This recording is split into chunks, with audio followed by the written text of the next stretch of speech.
July 4th, 2024, election night in the United Kingdom. After 14 years of conservative rule, Britain had had enough. A record number of voters turned out to throw the Tories out of Downing Street. The result? Keir Starmer's Labour Party wins a landslide. 411 seats, the biggest Labour majority since 1997. Starmer had one simple message: change. Change begins now. A Britain that works for everyone, not just the rich. Brits across the country were cautiously hopeful. They believed Labour would fix healthcare, bring down the cost of housing, and finally get the economy moving after a lost decade. But fast forward to today, and that hope is gone. UK public debt has climbed to 95.6% of GDP, a level not seen since the early 1960s.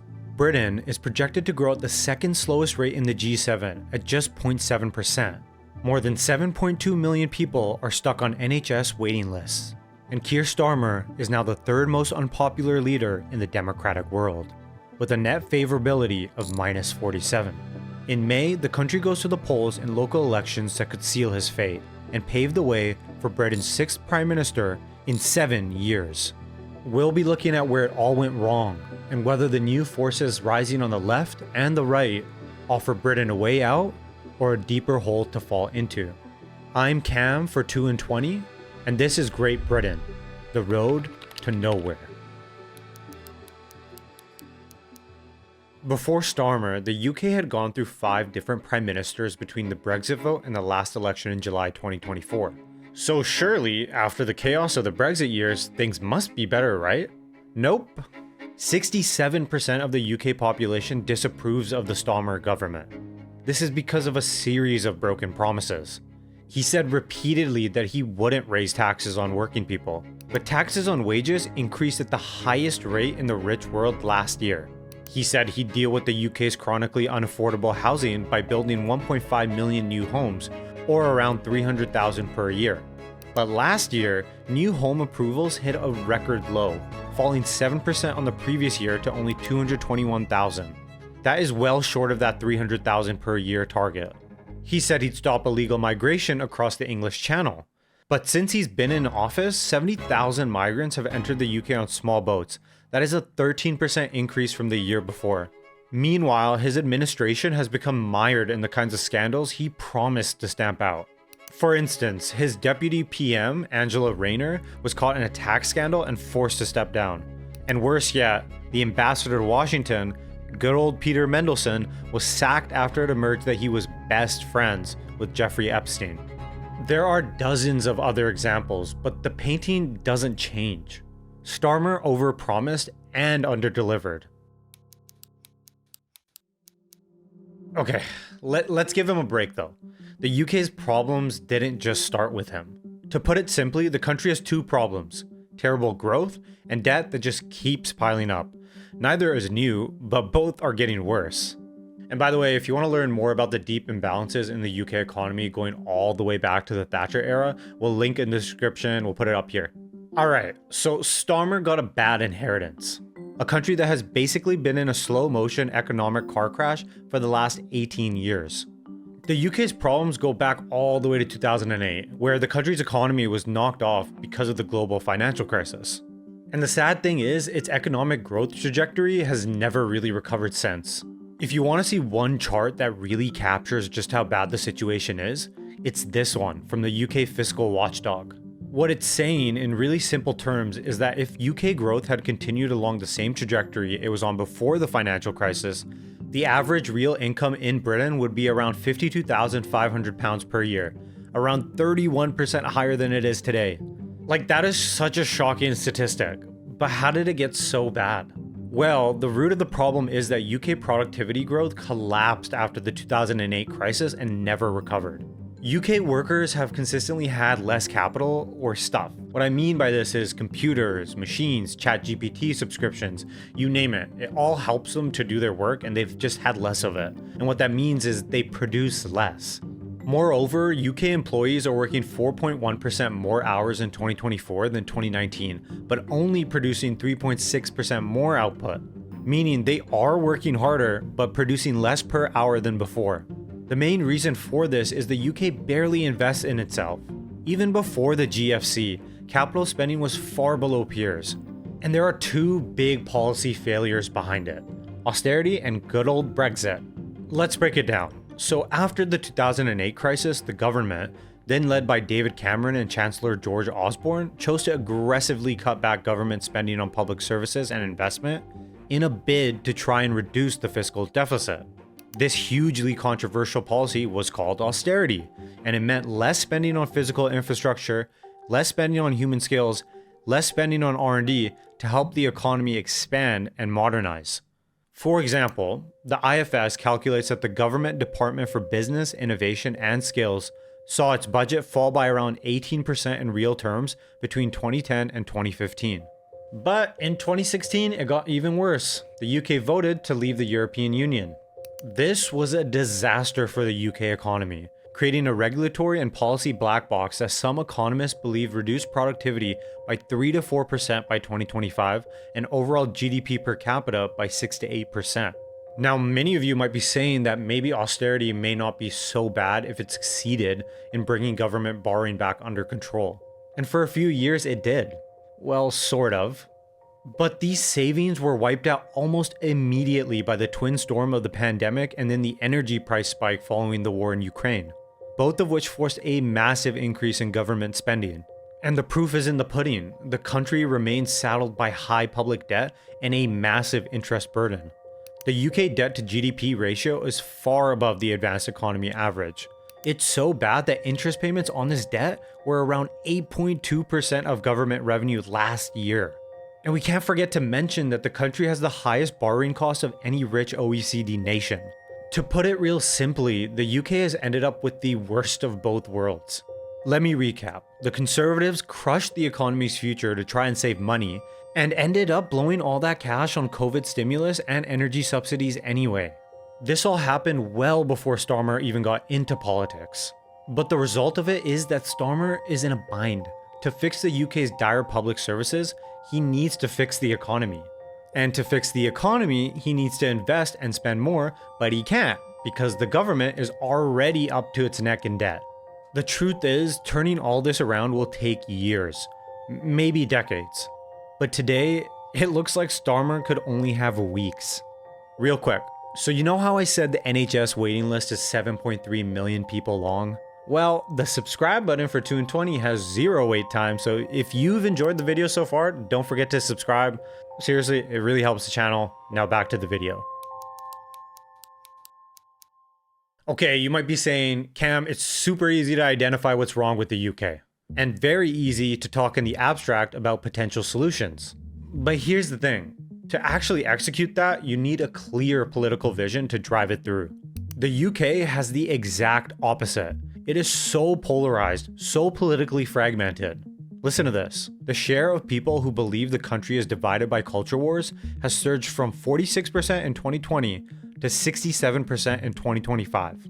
What was once a relatively predictable two-party system, basically between two large, relatively moderate parties, has given way to two new forces on both sides of the spectrum. Let's visualize this. Okay, so we all know about the Tories and Labour, like they're center-left and center-right. There's also the Lib Dems in the pro-European center, but they've fallen a long way back in the polling. On the right, you have Nigel Farage's Reform, which is basically a reconstituted version of the UKIP party he used to win the Brexit referendum. They've basically eaten away at support for both the Tories and Labour on issues like the economy and immigration. And these guys have managed to bring over a bunch of former Conservative cabinet ministers. And on the left, you have the Greens, who have surged in popularity under the leadership of Zach Polanski. They've also been eating away at Labour's young urban base. The next general election is still at least a couple of years away, so we don't have the detailed economic policy manifestos to scrutinize. But what we can say is that if there was a general election, no party would likely win a majority. That is very, very clear. If we look at aggregated UK opinion polls, the most likely outcome is actually a Reform minority government at 42% likelihood, followed by a Labour minority government at 16%. Put together, only 17% of scenarios would yield a majority government. And that matters, firstly because a divided coalition government will find it much harder to push through a decisive economic policy agenda. And secondly, because whatever coalition forms is likely to include one of the newer parties on the right or left, like Reform or the Greens. And let me stress again, we don't have the detailed manifestos from the opposition parties, but there are strong grounds to question their economic credibility. Let's take Reform, whose low-tax, anti-regulation platform resembles Liz Truss's disastrous failed Singapore-on-Thames experiment. They are likely to be the senior partner in any future right-wing coalition government. In 2024, they proposed £90 billion in tax cuts that they believe will be funded by reductions in spending on the green transition and reductions in wasteful government spending. That is double the £45 billion in unfunded tax cuts that spectacularly blew up the Truss premiership.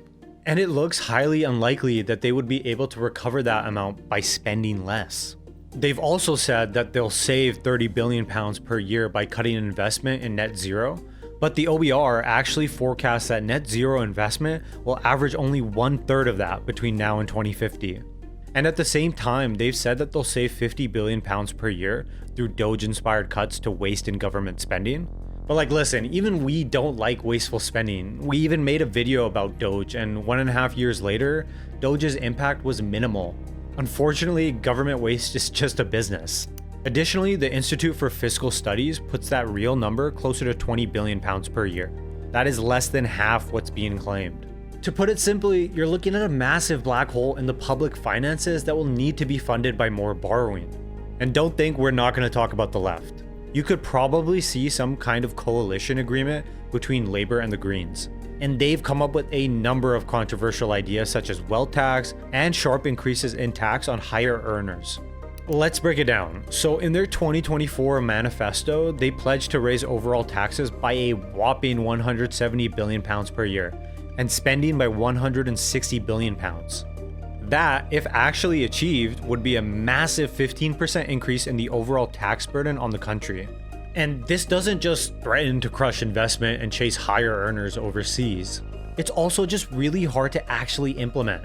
For example, they said that they would raise £90 billion of their £170 billion from a carbon tax on emissions.